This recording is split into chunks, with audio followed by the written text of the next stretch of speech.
Obrigado a Deus pela minha vida, pela missão de presidir o Brasil e pela oportunidade de restabelecer a verdade, o que é bom para todos nós. Senhor Presidente da Assembleia Geral, Tirani Mohamed Bandi, Senhor Secretário-Geral da ONU, Antônio Guterres, chefes de Estado, de governo e de delegação, senhoras e senhores, apresento aos senhores um novo Brasil que ressurge depois de estar à beira do socialismo. Um Brasil que está sendo reconstruído a partir dos anseios e dos ideais de seu povo.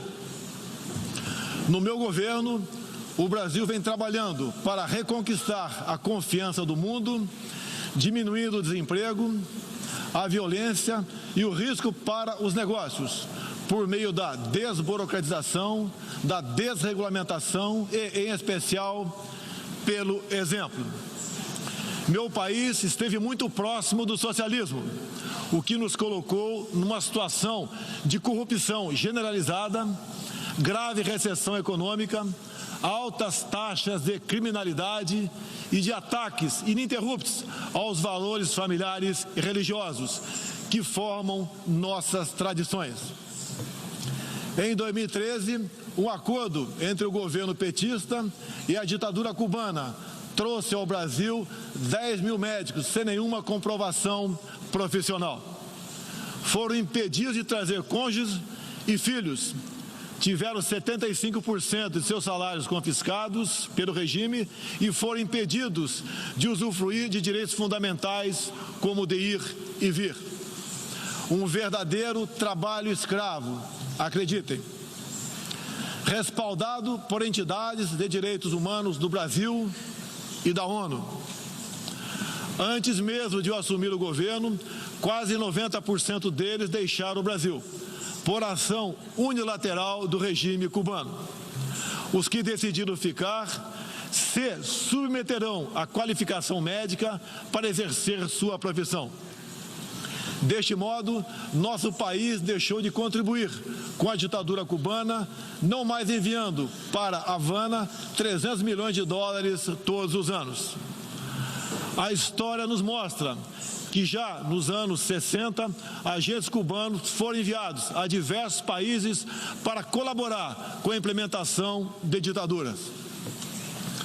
Há poucas décadas, tentaram mudar o regime brasileiro e de outros países da América Latina.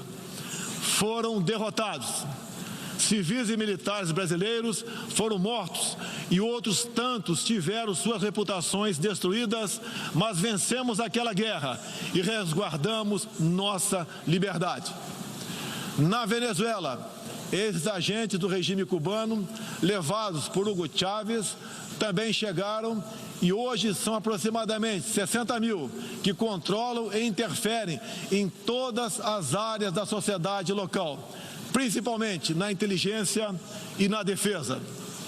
A Venezuela, outrora um país pujante e democrático, hoje experimenta a crueldade do socialismo. O socialismo está dando certo na Venezuela. Todos estão pobres e sem liberdade. O Brasil também sente os impactos da ditadura venezuelana. Dos mais de 4 milhões que fugiram do país, uma parte migrou para o Brasil, fugindo da fome e da violência. Temos feito a nossa parte para ajudá-los através da Operação Acolhida, realizada pelo Exército Brasileiro e elogiada mundialmente. Trabalhamos com outros países, entre eles os Estados Unidos, para que a democracia seja restabelecida na Venezuela, mas também nos empenhamos duramente para que outros países da América do Sul não experimentem esse nefasto regime.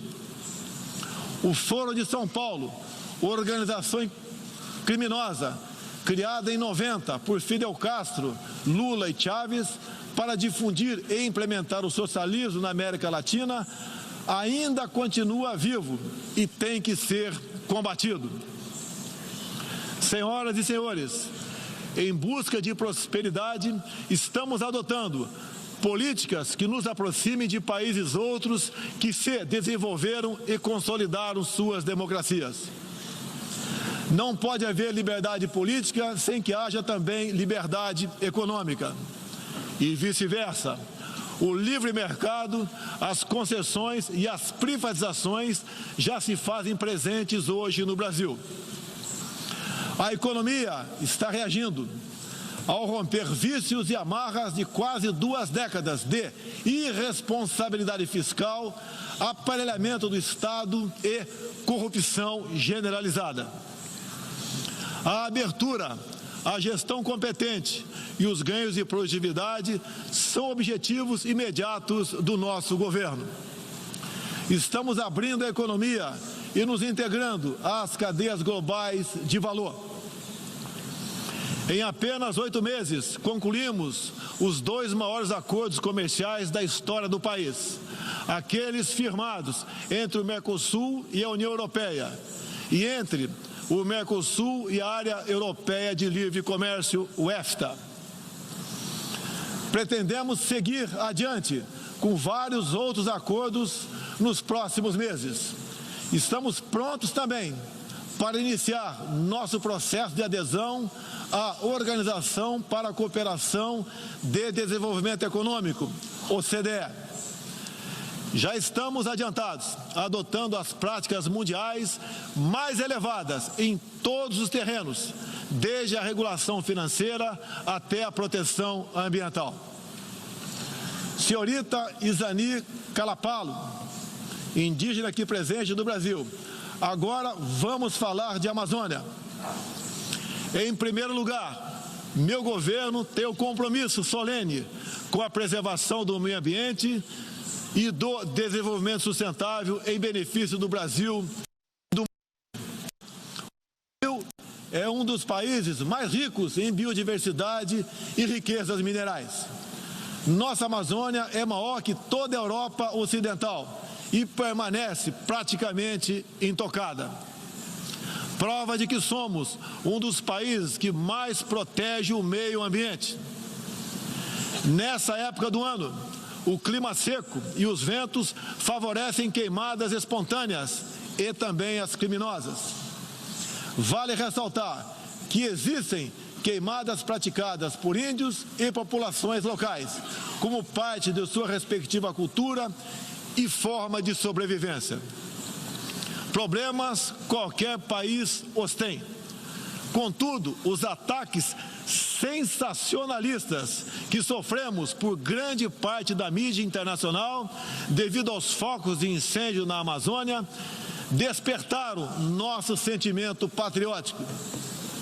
É uma falácia dizer que a Amazônia é patrimônio da humanidade e um equívoco, como atestam os cientistas, afirmar que a Amazônia, a nossa floresta, é o pulmão do mundo.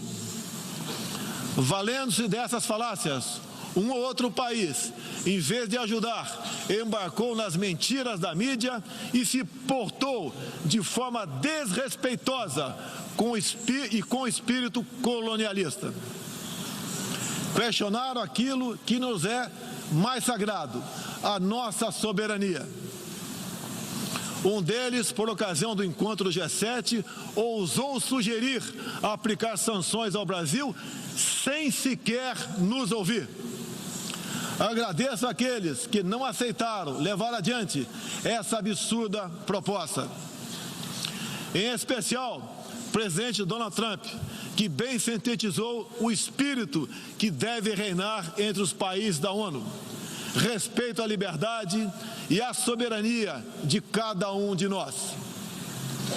Hoje, 14% do território brasileiro está demarcado como terra indígena, mas é preciso entender que nossos nativos são seres humanos, exatamente como qualquer um de nós.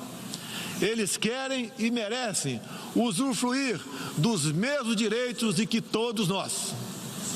Quero deixar claro, o Brasil não vai aumentar para 20% sua área já demarcada como terra indígena, como alguns chefes de Estado gostariam que acontecesse. Existe no Brasil 225 povos indígenas, além de referências de 70 tribos vivendo em locais isolados. Cada povo ou tribo, com seu cacique, sua cultura, suas tradições, seus costumes e, principalmente, sua forma de ver o mundo. A visão de um líder indígena não representa a de todos os índios brasileiros. Muitas vezes, alguns desses líderes, como o cacique Raoni, são usados como peça de manobra por governos estrangeiros na sua guerra informacional para avançar seus interesses na Amazônia. Infelizmente, algumas pessoas de dentro e de fora do Brasil, apoiadas por ONGs, teimam em tratar e manter nossos índios como verdadeiros homens das cavernas. O Brasil agora tem um presidente que se preocupa com aqueles que lá estavam antes da chegada dos portugueses em 1500. O índio não quer ser latifundiário, pobre em cima de terra rica, especialmente das terras mais ricas do mundo. É o caso das reservas Yanomami e Raposa Serra do Sol. Nessas reservas existe grande abundância de ouro, diamante, urânio, nióbio e terras raras, entre outros. E esses territórios são enormes. A reserva Yanomami sozinha conta com aproximadamente 95 mil quilômetros quadrados, o equivalente ao tamanho de Portugal ou da Hungria, embora apenas 15 mil índios vivam nessa área. Isso demonstra que os que nos atacam não estão preocupados com o ser humano índio, mas sim com as riquezas minerais e a biodiversidade existentes nessas áreas. E para mostrar aos senhores que não existe uma autoridade única entre os índios, eu quero ler uma carta aqui de grande parte das comunidades indígenas endereçadas para os senhores. O grupo de agricultores indígenas do Brasil, formado por diversas etnias e com representantes por todas as unidades da federação, que habitam uma área de mais de 30 milhões de hectares no território brasileiro, vem respeitosamente perante a sociedade brasileira endossar apoio total e restrito à indígena Izani Calapalo, aqui presente, do Parque Indígena do Xingu, Mato Grosso, que a mesma possa, na Assembleia das Nações Unidas, em Nova York, Estados Unidos, externar toda a realidade vivida pelos povos indígenas do Brasil, bem como trazer à tona o atual quadro de mentiras propagado pela mídia nacional e internacional, que insistem em fazer dos povos indígenas do Brasil uma reserva de mercado sem fim, atendendo interesses estrangeiros de países que ainda enxergam no Brasil uma colônia, sem regras e sem soberania. O Brasil possui 14% do seu território nacional regularizado como terras indígenas e muitas comunidades estão sedentas para que o desenvolvimento dessa parte do Brasil finalmente ocorra sem amarras ideológicas ou burocráticas. Isso facilitará o alcance de uma maior qualidade de vida nas áreas do empreendedorismo, saúde e educação. Uma nova política indigenista no Brasil é necessária. O tempo urge. Medidas arrojadas podem e devem ser incentivadas na busca pela autonomia econômica dos indígenas. Certamente que, se um conjunto de decisões vier nesse sentido, poderemos vislumbrar um novo modelo para a questão indígena brasileira. Um novo tempo para as comunidades indígenas é fundamental. A situação de extrema pobreza em que se encontram, sobrevivendo tão somente do Bolsa Família e de cestas básicas, nunca representou dignidade e desenvolvimento. O ambientalismo radical e o indigenismo ultrapassado e fora de sintonia com o que querem os povos indígenas, representa o atraso, a marginalização e a completa ausência de cidadania. A realidade ora posta impõe que o mundo, na arena da Assembleia das Nações Unidas, possa conhecer nossos desejos e aspirações na voz da indígena Izani Kalapalo, que transmitirá o real quadro do meio ambiente e das comunidades indígenas brasileiras. Portanto, Izani Kalapalo goza de confiança e do prestígio da liderança indígena interessada em desenvolvimento, empoderamento e protagonismo, estando apta para representar as etnias relacionadas anexas, que são 52. Acabou o monopólio do senhor Raoni. A Organização das Nações Unidas teve papel fundamental na superação do colonialismo e não pode aceitar que essa mentalidade regresse a estas salas e corredores sob qualquer pretexto. Não podemos esquecer que o mundo necessita ser alimentado. A França e a Alemanha, por exemplo, usam mais de 50% de seus territórios para a agricultura. Já o Brasil usa apenas 8% de terras para a produção de alimentos.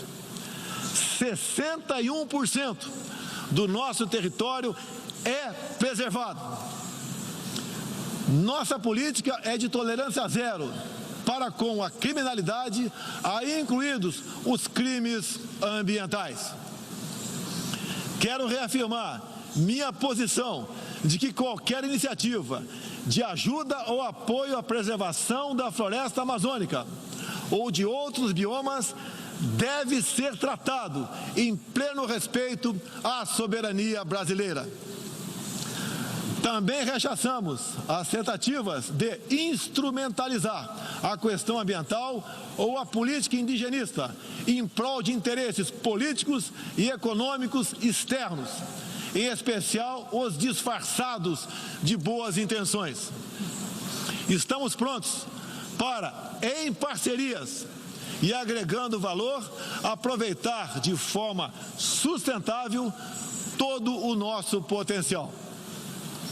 O Brasil reafirma seu compromisso intransigente com os mais altos padrões de direitos humanos, com a defesa da democracia e da liberdade de expressão religiosa e de imprensa.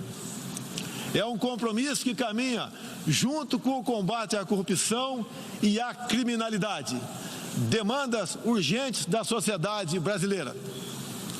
Seguiremos contribuindo, dentro e fora das Nações Unidas, para a construção de um mundo onde não haja impunidade, esconderijo ou abrigo para criminosos e corruptos.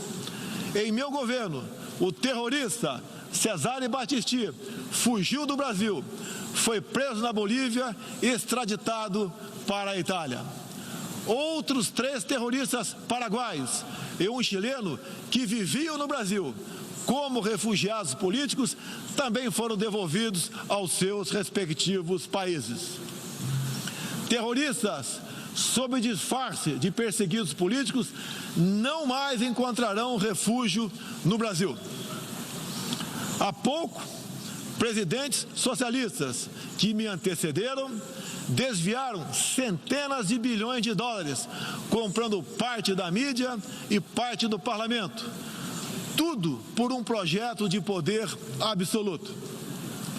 Foram julgados e punidos graças ao patriotismo, perseverança e coragem de um juiz que é símbolo no meu país, o doutor Sérgio Moro, nosso atual ministro da Justiça e Segurança Pública. Esses presidentes também transferiram boa parte desses recursos para outros países, com a finalidade de promover e implementar projetos semelhantes em toda a região. Essa fonte de recursos secou. Esses mesmos governantes vinham aqui todos os anos e faziam descompromissados discursos com temas que nunca atenderam aos reais interesses do Brasil, nem contribuíram para a estabilidade mundial. Mesmo assim, eram aplaudidos.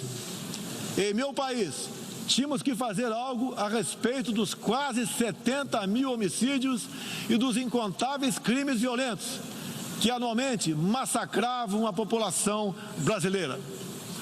A vida é o mais básico dos direitos humanos.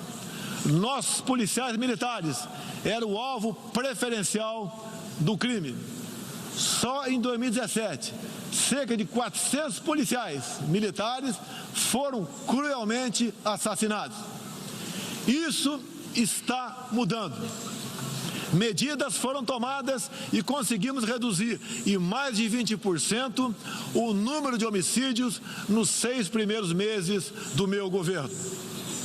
As apreensões de cocaína e outras drogas atingiram níveis recorde. Hoje o Brasil está mais seguro e ainda mais hospitaleiro. Acabamos de estender a isenção de vistos para países como Estados Unidos, Japão, Austrália e Canadá. E estamos estudando adotar medidas similares para a China e Índia, entre outros. Com mais segurança e com essas facilidades, queremos que todos possam conhecer o Brasil, em especial a nossa Amazônia, com toda a sua vastidão e beleza natural. Ela não está sendo devastada e nem consumida pelo fogo, como diz mentirosamente a mídia. Cada um de vocês pode comprovar o que estou falando agora. Não deixe de conhecer o Brasil. Ele é muito diferente daquele estampado em muitos jornais e televisões. A perseguição religiosa é um flagelo que devemos combater de forma incansável. Nos últimos anos, testemunhamos em diferentes regiões ataques covardes que vitimaram fiéis congregados em igrejas, sinagogas e mesquitas. O Brasil condena energicamente todos esses atos e está pronto a colaborar com outros países para a proteção daqueles que se veem oprimidos por causa de sua fé. Preocupam o povo brasileiro, em particular, a crescente perseguição, a discriminação e a violência contra missionários e minorias religiosas em diferentes regiões do mundo. Por isso, apoiamos a criação do Dia Internacional em memória das vítimas de atos de violência baseados em religião ou crença. Nessa data, recordaremos anualmente aqueles que sofrem as consequências nefastas da perseguição religiosa. É inadmissível que, em pleno século XXI, com tantos instrumentos, tratados e organismos com a finalidade de resguardar direitos de todo tipo e de toda sorte, ainda haja milhões de cristãos e pessoas de outras religiões que perdem sua vida ou sua liberdade em razão de sua fé. A devoção do Brasil à causa da paz se comprova pelo sólido histórico de contribuições para as missões da ONU. Há 70 anos, o Brasil tem dado contribuição efetiva para as operações de manutenção da paz das Nações Unidas. Apoiamos todos os esforços para que essas missões se tornem mais efetivas e tragam benefícios reais e concretos para os países que as recebem. Nas circunstâncias mais variadas, no Haiti, no Líbano, na República Democrática do Congo, os contingentes brasileiros são reconhecidos pela qualidade de seu trabalho e pelo respeito à população, aos direitos humanos e aos princípios que norteiam as operações de manutenção de paz. Reafirmo nossa disposição de manter contribuição concreta às missões da ONU, inclusive no que diz respeito ao treinamento e à capacitação de tropas, área em que temos reconhecida experiência.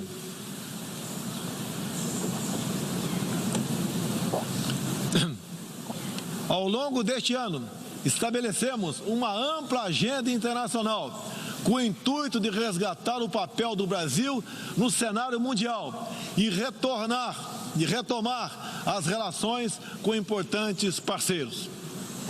Em janeiro, estivemos em Davos, onde apresentamos nosso ambicioso programa de reformas para investidores de todo o mundo. Em março, visitamos Washington, onde lançamos uma parceria abrangente e ousada com o governo dos Estados Unidos em todas as áreas, com destaque para a coordenação política e para a cooperação econômica e militar.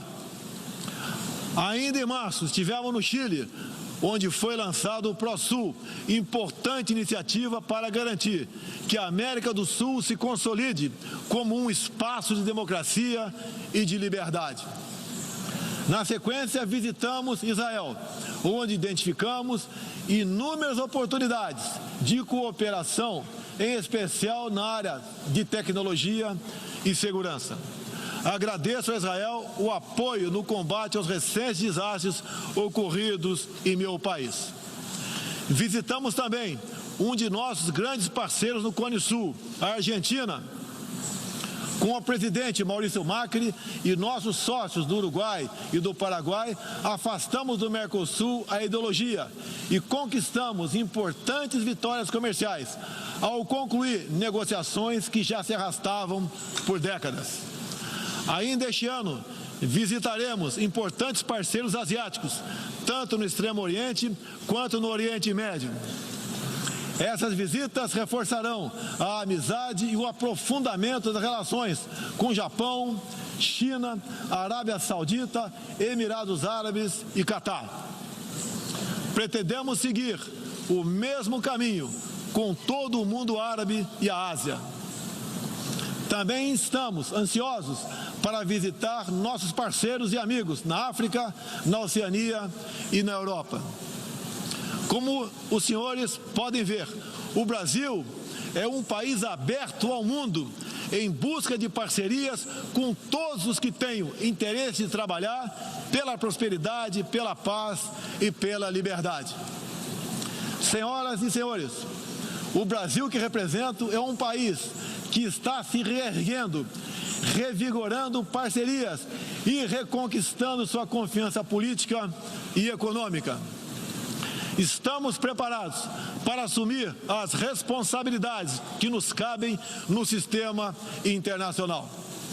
Durante as últimas décadas, nos deixamos seduzir, sem perceber, por sistemas ideológicos de pensamento que não buscavam a verdade, mas o poder absoluto. A ideologia se instalou no terreno da cultura, da educação e da mídia, dominando meios de comunicação, universidades e escolas. A ideologia invadiu nossos lares para investir contra a célula máter de qualquer sociedade saudável, a família. Tentam ainda destruir a inocência de nossas crianças, pervertendo até mesmo a identidade mais básica e elementar, a biológica. O politicamente correto passou a dominar o debate público para expulsar a racionalidade e substituí-la pela manipulação, pela repetição de clichês e pelas palavras de ordem. A ideologia invadiu a própria alma humana para dela expulsar Deus e a dignidade com que Ele nos revestiu. E, com esses métodos, essa ideologia sempre deixou um rastro de morte, ignorância e miséria por onde passou. Sou prova viva disso. Fui covardemente esfaqueado por um militante de esquerda e só sobrevivi por um milagre de Deus. Mais uma vez, agradeço a Deus pela minha vida. A ONU pode ajudar a derrotar o ambiente materialista e ideológico, que compromete alguns princípios básicos da dignidade humana. Essa organização foi criada para promover a paz entre nações soberanas e o progresso social com liberdade, conforme o preâmbulo de sua carta. Nas questões do clima, da democracia, dos direitos humanos, da igualdade de direitos e deveres entre homens e mulheres, e em tantas outras, tudo o que precisamos é isso: contemplar a verdade seguindo João 8,32. E conhecereis a verdade, e a verdade vos libertará. Todos os nossos instrumentos, nacionais e internacionais, devem estar direcionados, em última instância, para esse objetivo.